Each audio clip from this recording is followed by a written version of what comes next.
Seasonality of production means seasonal income and inevitable cash flow constraints. However, diversification offers income all year round. But how do you go about diversifying a farming operation that already exists? Here to help me talk about this is Praveen from Lemang. Praveen, thanks for having us. Always good to have you here, Tavi. Welcome. So Praveen, let's talk about diversification. Why is it important for a farming operation? As you would hear investment advisors always talking about a diverse investment portfolio.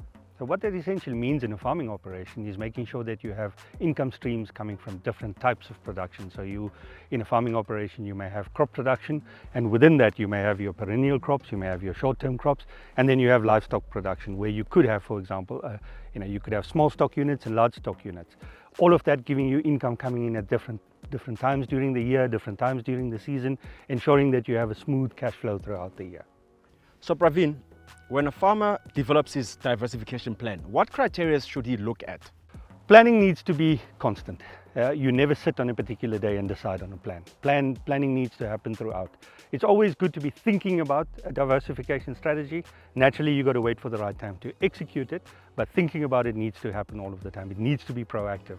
Look out for the warning signals, understand what's happening in the market, environmental factors, and using that, determine when you want to execute on your strategy. But certainly thinking and planning about it needs to be constant. You need to be finger on the pulse all of the time. So Praveen, agriculture works with timing. So when is the best time for a farmer to implement his diversification plan? So your plan can be implemented at any time during the season, depending on exactly what it is that you want to do. However, the important bit is the planning. Make sure that you have a proper plan in place, so when you want to execute, you have the resources to be able to do that and manage that accordingly. Especially if you start to implement a plan that's fairly heavily reliant on financing, for example. You don't want to end up in a situation where you constrain your farm's finances by suddenly switching to a diversification strategy. So just match your resource base with what you're trying to do. Thank you so much for the info, Praveen. You're very welcome, Tavi.